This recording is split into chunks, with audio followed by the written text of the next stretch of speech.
I'm your host, Aaron Heath, and I'd like to take a moment to thank you for downloading, subscribing, and most importantly, listening to episode 30 of the Gun Rights in Texas podcast. You can find the show notes by going to gunrightsintexas.com/030. All right, now that we have the intro out of the way, and before I go on to the gun of the show, there is something I want to touch on. We are having a very interesting week in the news here. I'm recording this on Friday. I may go ahead and release it Friday night. I don't know. I think I'll go ahead and release it first thing Sunday morning.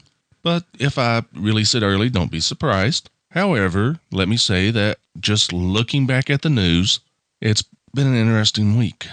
And by that, I mean we have had an attack on the Canadian Parliament that's been declared a terrorist attack. We have had an attack in New York on 4 police officers. 2 were injured, 2 ended up fatally injuring the suspect. That attack has been declared a terrorist attack, and these are both lone wolf terrorists, something that ISIS kind of pioneered when they said, hey, you know what, you may not be able to come here and help us, but you can still help us by going out and killing people where you're at and doing it in our name. Or something to that effect. I really don't know what they said, but basically ISIS has been pushing for lone wolf terrorists, and we're starting to see the results of that. And then we had 2 other news items. They're just happening as I'm recording this. In Washington State, there has been a high school shooting, and reports are starting to come in that 1 student was killed, possibly 2. And when I say possibly 2, they're saying the gunman's dead and the gunman was a freshman. And then they're saying that the second fatality, or the second apparent fatality, is somebody that the gunman shot. However, I'm recording this at a time when it's still early enough that we're getting conflicting reports here. And then, just as I sat down, started to record this, up pops this thing about a shooting or an attack on police elsewhere. So basically, right now, we are having some very interesting news cycles. And I'm going to go ahead. I want to pull up the news on the website. And the attack on police was in Sacramento, California. And it looks like 3 deputies were shot in the Sacramento, California area. Okay. However, these news stories are so fresh that really nobody can comment on them. It's all speculation. And since this podcast is done on a weekly basis, I'm kind of torn.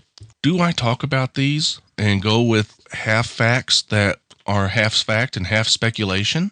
Or do I go ahead and ignore them? Or do I do what I'm doing right now? I acknowledge that these stories are out there, and I acknowledge that, hey, we don't have all the information, and then I move on. So that's what I want to do here. To the people that have lost a loved one or a loved one has been injured, I'm going to keep you folks in my prayers. To the terrorist wannabes that think, hey, I want to go help ISIS by killing some of my fellow countrymen, you know what? Die in a fire. Better yet, try what you want to do on yourself. See if it works. If it does, well, problem solved. However, I do want to move on. I want to get past all this stuff because this stuff hasn't happened in Texas. It's not really something I should be covering other than the fact it will play a scene or play with the national scene. And that's really something we need to look at.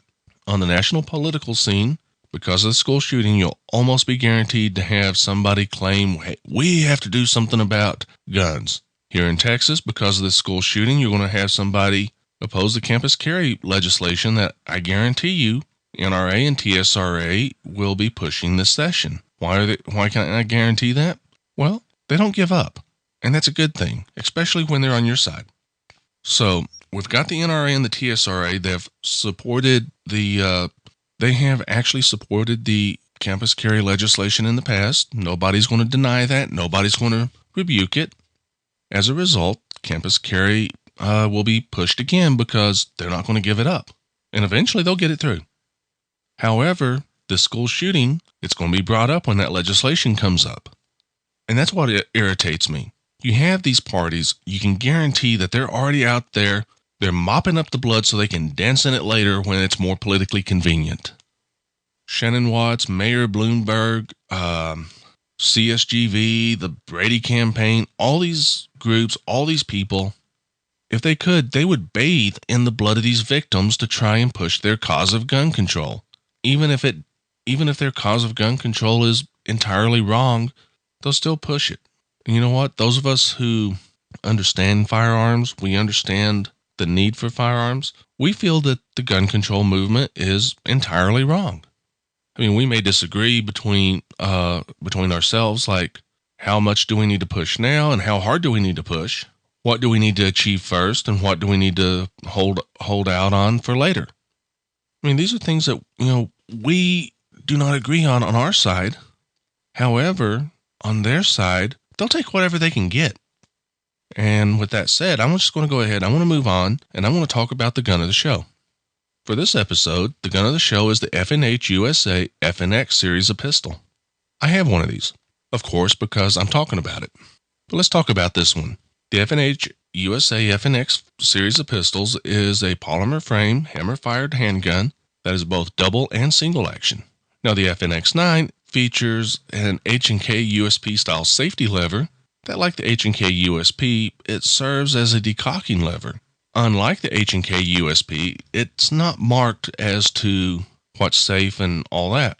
The frame's marked, but not the lever itself.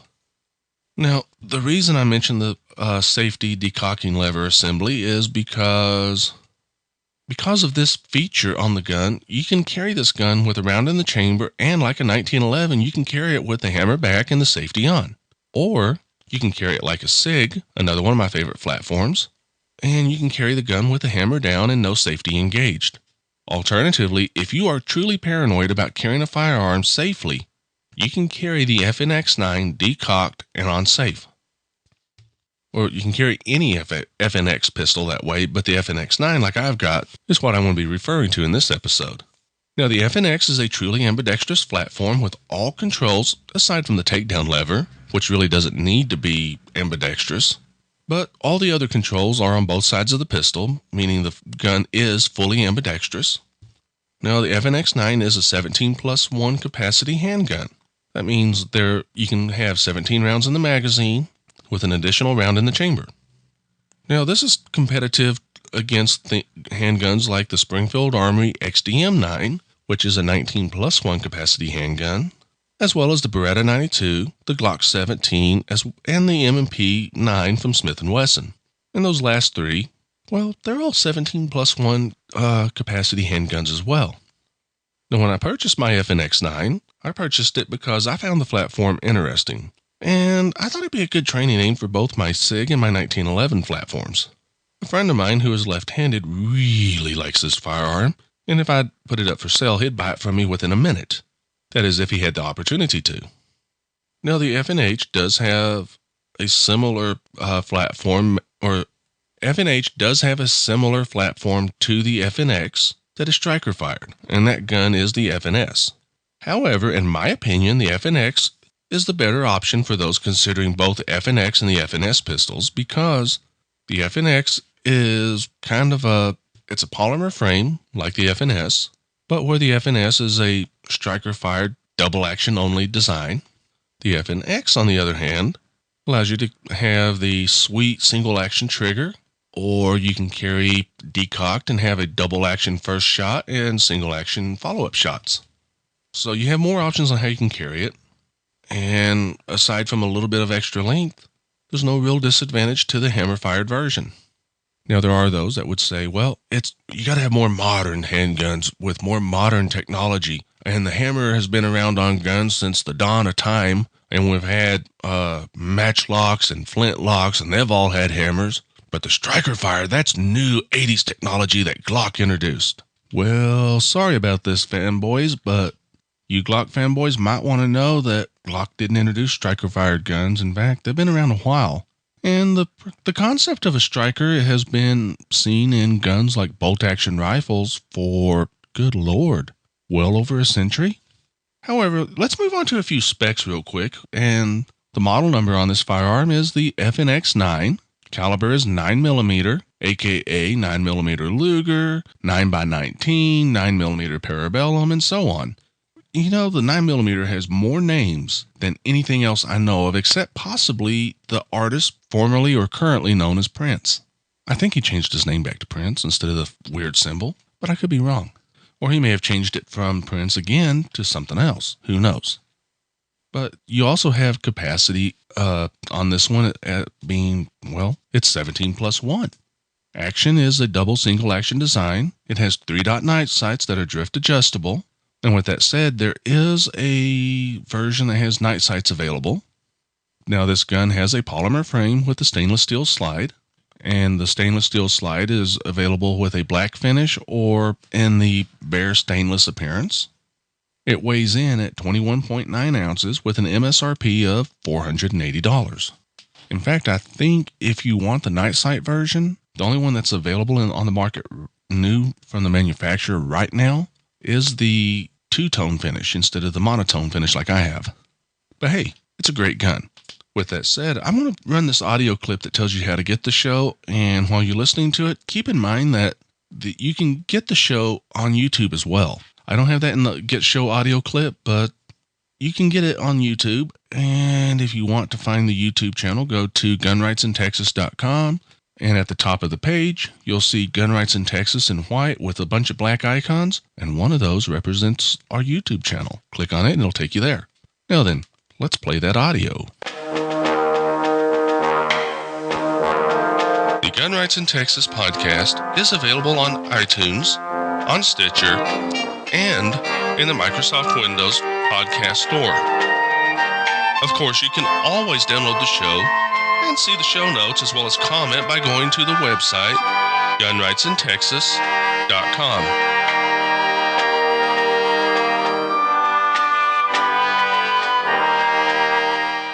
Alrighty then.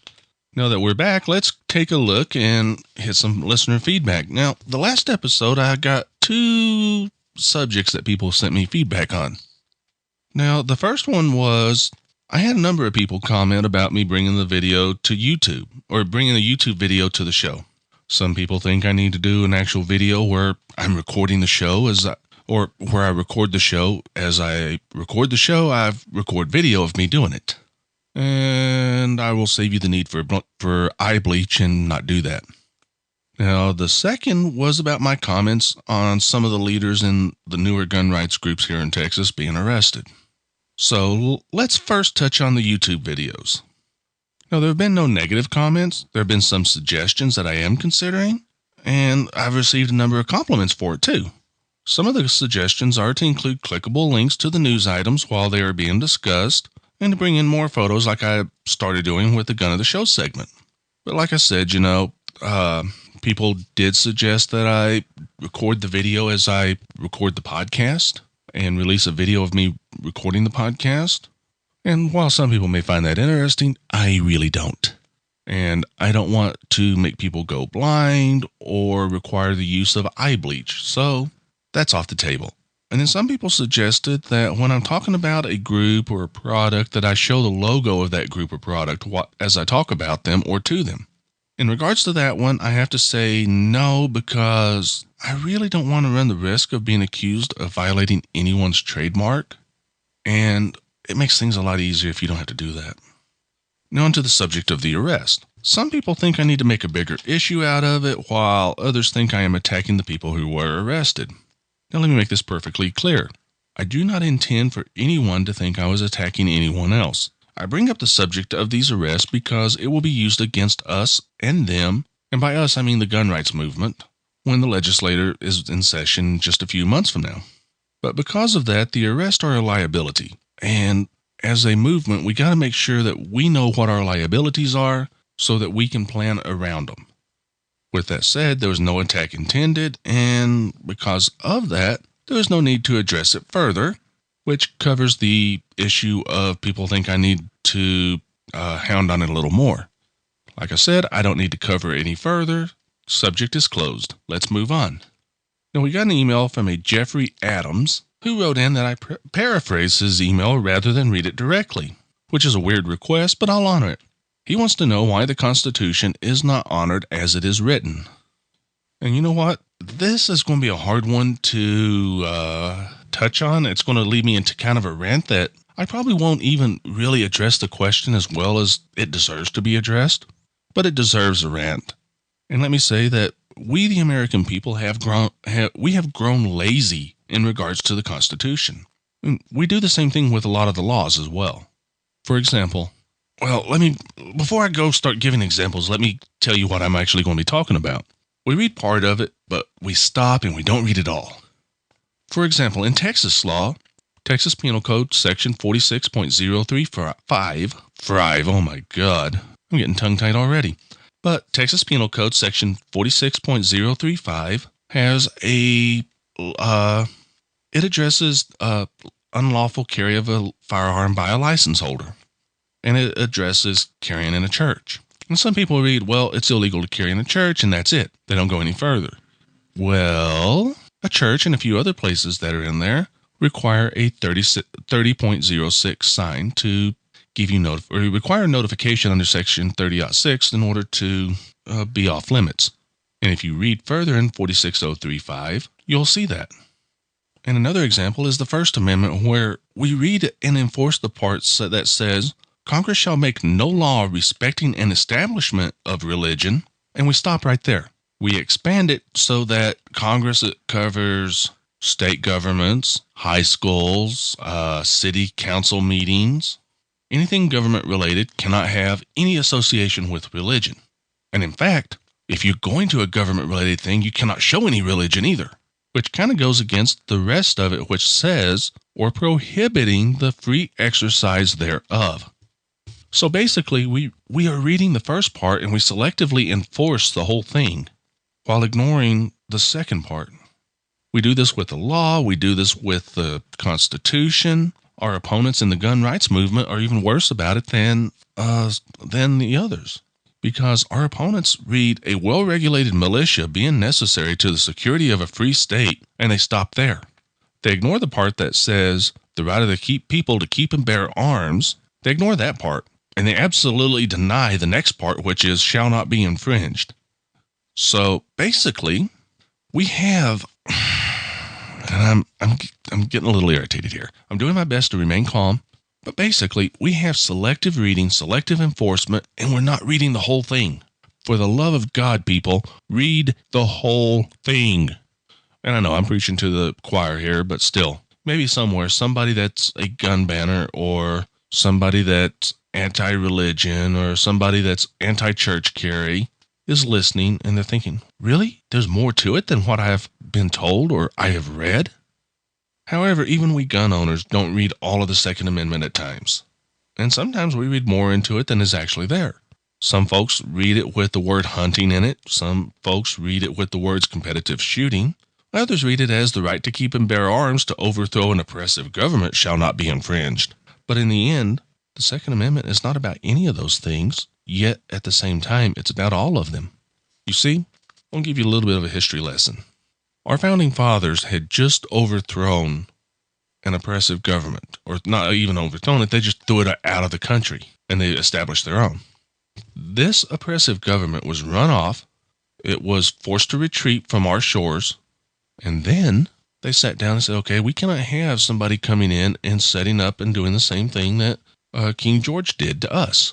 So they wrote down a few little laws, and these laws were not just regular laws. These laws were constitutional amendments that guaranteed a pre-existing right. And the reason they guaranteed these rights was that these rights, as long as they're honored and they're unhindered to a large degree, you can actually make sure that an oppressive tyrant does not come into power. Well, those laws, they don't grant us anything, or I should say these amendments, they don't grant us anything. All they do is they guarantee a pre-existing right, and that's enough. That's really all that we need. However, many folks feel that if they yell loud enough, or if they hold their breath and stomp their feet long enough, that someone will wave a magic wand and all these infringements on our rights will go away. However, I'm a realist. And as a realist, I acknowledge that this is not going to happen. And some people will stop listening right there and say, he doesn't support the Second Amendment. He says that it's not going to be fully restored. Wrong. Wrong, wrong, wrong. Nobody's going to wave a magic wand and it's going to be restored instantly. What will happen is we can go through and we can work our way through the system of the courts and the legislators or legislatures, and we can choose the option of revolution if we have to. But I'm going to touch on revolution in a moment. It's something that I really don't want to go there, but we're going to touch on it. However, we're going to work our way through the legislatures. We're going to work our way through the court system, and we're going to restore these rights. It's not going to be magical. It's not going to happen all at once. It's going to be piecemeal. It will start with getting a Supreme Court recognition that the Second Amendment is an individual right. Oh, wait, that's already been done. And then it will go to where we get incorporation for the Second Amendment, possibly using Chicago as an example. Oh, wait, that too has already been done. Hey, we're already off to a pretty good start, folks. But you see, the process has begun. It's just that we're not actually stopping and looking at the results we've got. We celebrate them briefly when we get them, but then we go back to complaining and griping and stomping our feet and holding our breath. But let's look at the revolution option. Some folks really do want to see a revolution in our lifetimes. And I'm going to tell you right now, revolutions end badly. When you have a revolution for 13 little colonies, that's one thing. When you have a revolution for a country that expands from coast to coast, from the Rio Grande to the Great Lakes, that's a big chunk of land with a heck of a lot more people.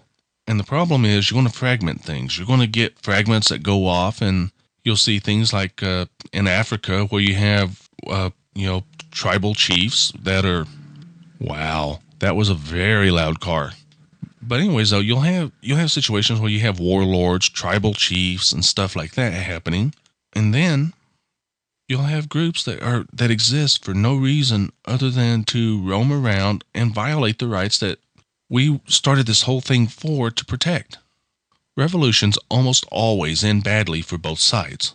There are a few examples or a few cases that are the exceptions that prove the rule. Take, for example, the American Revolution. It was a much smaller scale than what would be faced today. But you want an example of a revolution that ended badly for both sides? How about the American Civil War? That one ended badly. We came out with a much more oppressive government, and the more libertarian side kind of got snuffed out. So there you go. There's my little rant on constitutional rights. So, why is the Constitution not honored as written? Well, we Americans are lazy when it comes to the Constitution. And we got to fix that. Until we fix being lazy about it, it's not going to be fixed on being honored the way it's written. I'm sorry, but that's the way it is. So you know what? That takes care of listener response. So we're going to play another audio clip, and then we're going to move on to our topic. The Gun Rights in Texas podcast is available on social media. Links to all the social media profiles can be found on the website. On Twitter, the podcast is @GunRightsNTX. On Facebook and Google+, it is Gun Rights in Texas. So please, be social.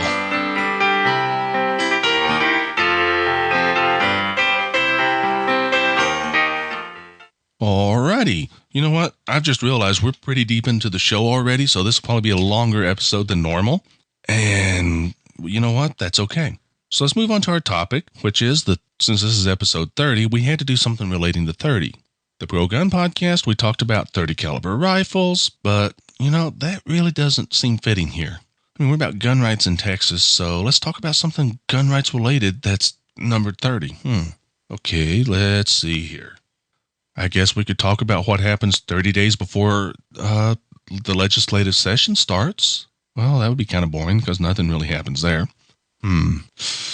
We could talk about the 30-06 sign. Let's do that. And we're talking about a sign, not a caliber. Now, the 30-06 sign, and some people might say, well, really we need to talk about Texas Penal Code Section 30.06 or 30-06. And that's true. That's really what we need to talk about, and that's what we're really going to talk about. And that's what we are going to talk about. So, to discuss this, we're going to have to talk about the law, as well as written and verbal notice. We're going to talk about the language. We're going to talk about the size. We're going to talk about requirements for it, like contrasting colors, being clearly visible. And then we're going to talk about something even better than that. We're going to talk about where you can go to get even more information than what I touch on here. One thing I like about doing the podcast the way that I do it, I don't have a minimum time I have to go on. I don't have a maximum time I have to be under. And that gives me a lot of freedom. It really gives me a lot of freedom. Basically, this is an open microphone for me. I say whatever the hell I want. Sorry about that if somebody's offended by me using the word hell, but that's really the case. I can say whatever I want. So let's talk a little bit about the law, shall we? In Texas, Penal Code Section 30.05 defines criminal trespass for 90% of the cases that you might hear about. However, Section 30.05 subsection F provides a defense to prosecution for those carrying a concealed handgun under the authority of a license if the trespass relates to the firearm. Basically, this nullifies the gun buster and no gun signs for license holders. And that was another loud car go down the road. In fact, you may have heard that over me. So let me say that again. Basically, this nullifies the gun buster and no gun signs for license holders. Now, Texas has a proud history of respecting property owners' rights. To that end, giving property owners a method of banning concealed carry by a license holder was needed in order to respect the rights of those property owners. And if we hadn't done that, we would not have got the amendment for subsection F in the Texas Penal Code for Section 30.05. The law would have basically been, well, any sign bans concealed carry. So, when they added that exemption to 30.5, Section 30.6 was created, and that came up with some strict requirements for signs, and it came up with some requirements for printed notice. However, verbal notice is pretty much unaffected. Somebody says you can't carry a gun in here to a license holder. If that person has authority to speak for the owner or the person in control of the premises, guess what? That's 30.6 notice right there. But if they give you a piece of paper that says no guns allowed here, that's not notice.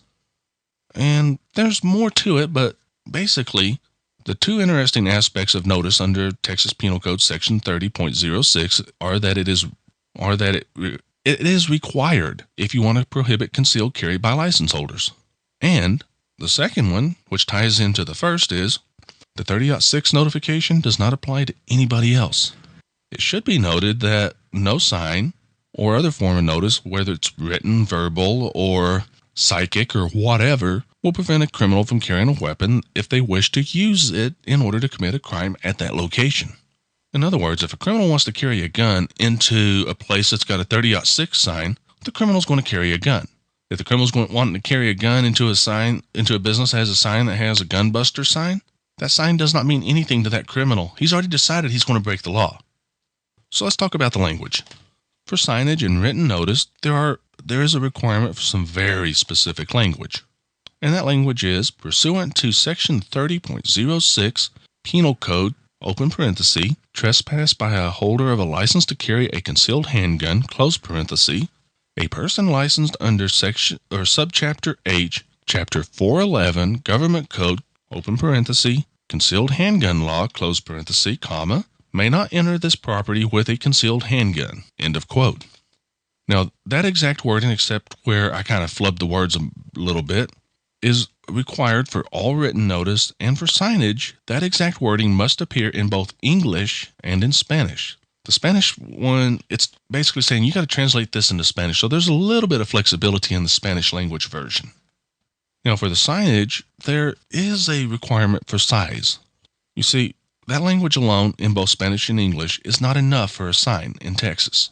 For a sign to be compliant, it must meet additional requirements such as the size of the letters. So, the letters on the sign must be at least 1 inch tall, and they have to be block letters. Because of the specific language, the specific minimum for the size of the letters, and the requirements for it to be in Spanish and English, any sign that is used to ban concealed carry has to be pretty good sized. This means that the sign's going to be hard to miss, if not impossible to miss, for anybody that's carrying a concealed handgun. Now, there are some requirements for coloration on the sign. For a 30.6 sign to be valid in Texas, the letters must be in colors that contrast with the background of the sign. This means that the sign must be easily readable. So, red letters on a white background or red letters on a black background, they're good. White letters on a black background's good. Black letters on a white background is good. Very light gray or yellow letters on a white background, probably not contrasting. However, there is a problem with that. And you see this a lot with police cars. In Texas, for a car to receive tax-exempt license plates, you have to have 1-inch tall letters with the letters having contrasting colors to the background of the car. Well, you happen to see a lot of these ghost cars that have ghost markings that they're difficult, if not impossible, to read except from certain angles. And these police departments get away with that. So, is this contrasting colors requirement going to pass muster? I don't know. It may cause a lot more problems than it solves if it does. And that's good. In fact, that's real good by my call. Now, you also have a requirement that the sign be clearly visible. And this requirement means that the sign must be posted where someone entering the premises or the building that's off limits can clearly see it. Basically, they cannot require you to have x-ray vision or walk around an object in order to see it or pull a cover off of it in order to see it.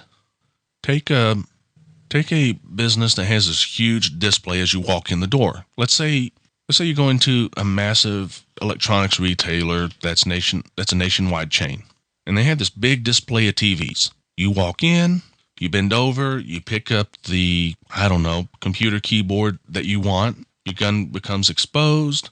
A police officer sees it, comes over, arrests you for violating the sign that says no guns allowed. Well, you go over there, and sure enough, there's a 30-06 sign. You can see it as you're exiting the store, and because it's on the glass, you can actually see that what it says. It's just a pain to read because you're now reading it backwards. But you couldn't see it when you came in because there's this big display of TVs as you walk in. Well, guess what? Your case is already won because the sign was not posted in a conspicuous manner, or at least not a conspicuous manner that's clearly visible to the public. And that's really what the 30-06 sign is about. It's really there to protect license holders and to make sure that a business really wants to ban concealed carry when they post a sign saying, we don't want guns in our business. Now, we're going to talk a little bit about where you can go to get more information before we sign off. And this is really where the meat and potatoes comes in. To learn more about the 30-06 sign, written notice, and verbal notice, I have 2 websites for you. The first one is TexasCHLforum.com. If you're in Texas and you care about gun rights, TexasCHLforum.com is a website that you cannot miss out on, even if you just go there and read it. However, I think if you really care about gun rights, you'll register and you'll join in the conversations. Now then, why do I recommend TexasCHLforum.com? It's because, number one, there's a lot of information there. There's a lot of firearms instructors. And by firearms instructors, I mean CHL instructors, NRA certified instructors. There's a wealth of knowledge there that you will not find in very many other locations. Also, and this is where it gets really good, there is another website dedicated to the 30-06 sign. That website is Texas3006.com or Texas3006.com. Whichever one you want to say it as. The URL is Texas3006.com. Now, the website was created by a gentleman. We will use the name he uses on the CHL forum, Russell. In fact, that's his first name from what I understand. However, we will use Russell's name and to discuss it. And I invited Russell to come on the show. Now, it turns out he doesn't do interviews, but not in person. However, he'll do an email interview. So I sent him some questions, and he sent me the answers. Now, some folks might say, well, that's going to be kind of boring if you read them to us. And you're right, it would be boring. However, I'm going to reformat the answers into kind of a quick rundown of what all's there. So I still want you to be able to see the questions and the answers he gave me because when I'm going through this, I may miss something. And I'm going to tell you one more time, go to gunrightsintexas.com/030 for the show notes for this episode, and you will see the questions that I sent him as well as the answers attached right behind them. So let's talk about Texas3006.com. It's a website with a user-supplied, let me get my tongue untied, with a user-supplied database of locations in Texas that prohibit CHL holders from carrying in their business. Texas30.6.com covers locations that feature 30.6 signs as well as 51% signs. There are options to report non-signage restrictions such as metal detectors, court offices, schools, and so on. And the site does not cover signage such as gun busters or no guns allowed signs that have no meaning to CHL holders. Basically, Texas30.6.com covers what will keep a CHL holder out. In fact, if somebody was standing there with a megaphone as you walked in shouting, "No guns allowed," that business would be reportable on Texas30.6. If you contacted Russell and explained to him why it needed to be reported, he would probably set up a category for man standing with megaphone at entrance to business. Russell's a pretty good web admin, and he's a good guy, so I figure he'd probably do it if there was a need for it. So, let's go into a little bit of the history on the site, which it was created after Russell noticed in 2007 that CHL holders lacked a centralized location to document places that denied people the right to carry a handgun for self-defense. Myself and many other folks feel that Russell deserves a big pat on the back for this, as well as some very well-deserved and very big thank yous for it as well. The website has grown considerably. It's added features. Speaking of features, let's talk about those real quick. Registered members can comment on and create entries in the database. Anyone can perform a search for locations. Searches can be very general or very specific depending on what the user is looking for. Additionally, users can see a map of reported locations or report an entry that is incorrect. Now, when I say an entry that's incorrect, it could be incorrect because it has changed or somebody made a mistake or for some other reason needs to be moderated, and there's features for that. Now, an interesting note about the map is it uses Google Maps. This means that users can actually get a street level view of using Google Street View. Is that what it's called? I use it all the time and I don't know what it's called. I think it's Google Street View. But anyways, though, you can get a street level view of the building or the location, so you can actually see the place that's going to try to keep you out or keep you from defending yourself if you go there.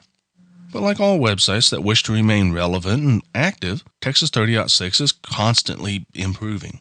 Russell says that future plans include making the site more mobile friendly and breaking the search results up into smaller pages instead of one huge list of results. You know what? I'm going to go ahead and wrap up the topic segment because I've pretty much covered everything that Russell responded to, and he responded to all my questions. It would have been a longer discussion. We would have probably gone off on a few tangents while we did it if I could have found a way to talk him into being on the show. But you know what? That's Russell's thing, and I want you all to send him a thank you for responding to me. I know nobody's going to. I've only had one person respond on the request I had that y'all help me say thank you to Charles Cotton, Tara Micah, and Alice Tripp. I've only had one person respond to that, and they responded on TexasCHLforum.com, and I'm kind of disappointed with that. But you know what? Please feel free to send Russell a thank you for helping me out with this episode by answering questions for me. And since we're wrapping this up, let me tell you right now, I'm not going to post his email address on the website because, well, he's taken steps to prevent spam, and I don't want to undo any of that hard work he's put in.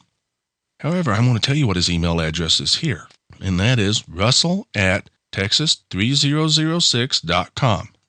You can also contact him by submitting a ticket at texas30.6.com/help, and I will include that link in the show notes. Now, like most gun rights activists and website administrators, Russell is always open to feedback, including comments and suggestions, so please feel free to contact him with those as well. Well, that pretty much wraps up the show, so I'm going to say that it's time to play the contact audio clip, and then we'll wrap the show up and get you on out the door.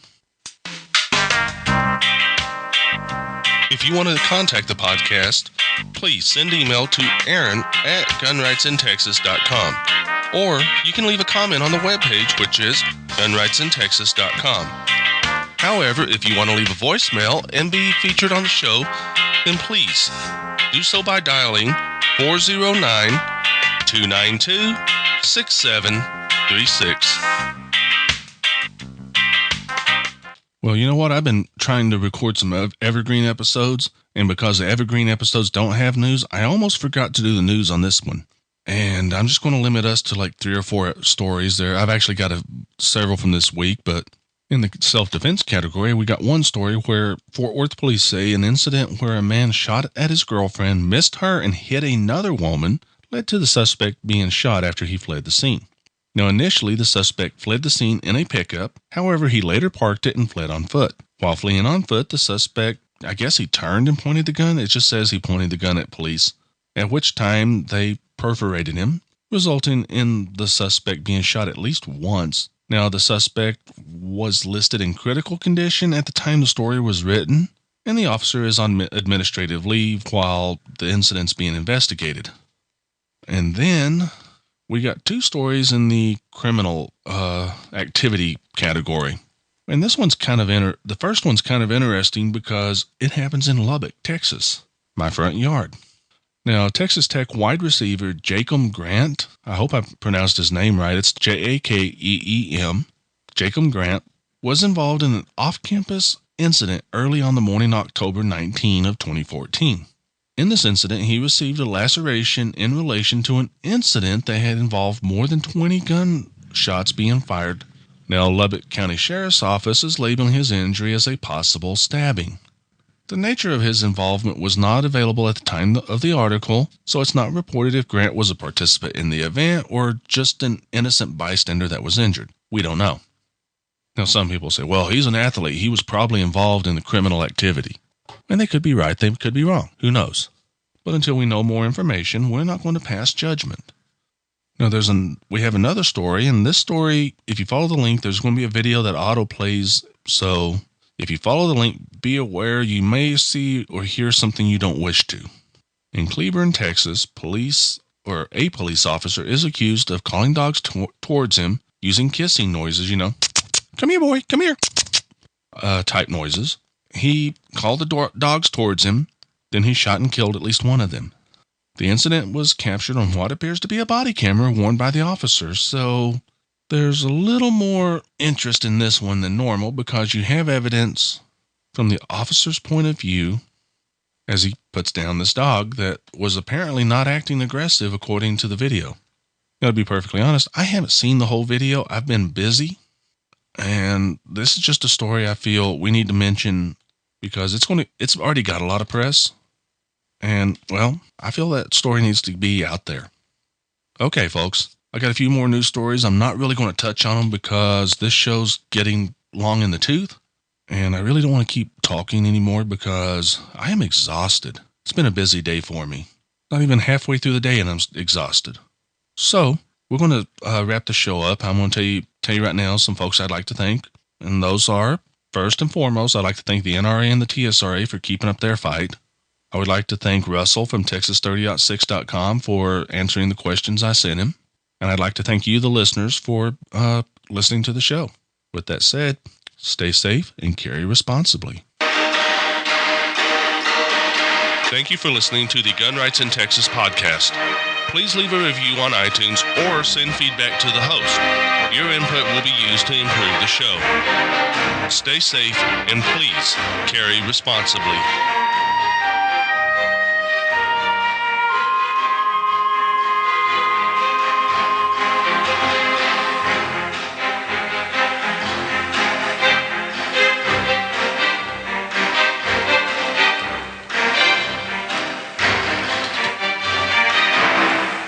Alrighty, now we're going to do our New to Firearms in Texas segment. So if you are not really a new shooter and you don't want to hear anything that may be considered beginner level, you can go ahead and end the podcast and we're done. However, if you want to hear something that may be of interest, if you're kind of new or are very new to shooting, then this is a segment for you. To kick this one off, we're going to talk a little bit about getting instruction for the concealed handgun license, and then we're going to kind of segue out of that into general instruction. So let's talk about finding an instructor for a concealed handgun license class. That's relatively easy. First off, you can go to texas.gov, navigate that website because right now I'm having trouble accessing it. It seems down at the moment. But you can navigate that and you can find an instructor through there, or you can go to the Texas Concealed Handgun Association website, which is txchia.org, and they have a link to some instructors that are members of their organization. Now we're going to use the next one to segue from CHL to several others. However, with the Texas Concealed Handgun Association, most of those instructors are instructors for things besides concealed handgun licenses. So basically, they may have a class for other things as well. But the next one I want to talk about is the Texas CHL forum once again. It's a valuable resource. Now, there are sub-forums, yes, plural, dedicated to concealed handgun licensing or getting a concealed handgun license, like the class and all that. And there's a sub-forum for basic and advanced training as well. Now, the basic and advanced training is not what's covered in the concealed handgun class. All the concealed handgun class does is teach you what Texas laws are in relation to the concealed handgun program, and then it makes sure you're competent handling a firearm. However, those instructors usually teach more than concealed handguns. They teach basic and advanced stuff as well normally. This means that while they may teach a concealed handgun class, they may teach very basics like how to actually learn how to shoot to far more tactical things like you'd find in a police training course. Or maybe things you'd learn at a gun site or any of the other top-tier schools. You know what? There's a forum for stuff like that on the Texas CHL forum. It's not very active, but it's there. Now, there are additional websites you can go to get more advanced training, such as the NRAinstructors.org website. Now, this is dedicated to the NRA classes, but that's a good starting point. Most of those instructors teach things besides the NRA classes. So you learn a lot. You really do learn a lot, and that train is getting annoying. If you don't hear it in the background, he's crossing the street, so he's laying on his horn several times, and he seems to lay on the horn when I'm speaking, so maybe you don't hear it. And he does it when I'm speaking. Somehow he knows when I'm speaking, and that's disturbing. However, if you are not satisfied with what you find at the Texas Concealed Handgun Association, the texas.gov, or the NRAinstructors.org, or the TexasCHLforum.com websites, web searches are your friend. These can lead you to places like Gunsight, Thunder Ranch. I mean, these are top-tier schools. And you can go to these top-tier schools, and while I'm mentioning top-tier schools, I would be remiss if I did not mention the Mossad Ayub group. Now, some folks may be wondering why I would mention the Mossad Ayub group specifically. Well, that's because on episode 13 of this show, when it was under the old name, the Open Carry Report, we had Mossad Ayub on. And he was kind enough to come on the show, so I want to go ahead and throw his name and his school out there. Now, the Mossad Ayub group is a top-tier school. The Mossad Ayub himself is an internationally renowned firearms instructor, law enforcement officer, author, TV personality. I don't think I could describe every qualification Mossad Ayub has if I took and ran the show for 2 or 3 hours. I mean, this gentleman is a top-tier individual just on his own, and he has top-tier instructors in his top-tier school. So if you're looking for anything like that, you can go back and you can do a web search for any of these top-tier schools. I'm not going to link to any of them. But you can do a web search with your favorite browser, or favorite web search, such as Google, Microsoft Bing, Yahoo, AVG Safe Search, which uses one of those three, or whichever one you want. However, you can go through, you can find a school, or you can find an instructor that will teach you. And another resource for finding an instructor? Wait for it. Your local gun store and your local gun range. They tend to know where instructors are because, believe it or not, they have a vested interest in it, because if you go to an instructor, you get better. People that are better shooting want better firearms, and they want to shoot more, so it's money in their pocket to help you find an instructor. With that said, please stay safe and carry responsibly.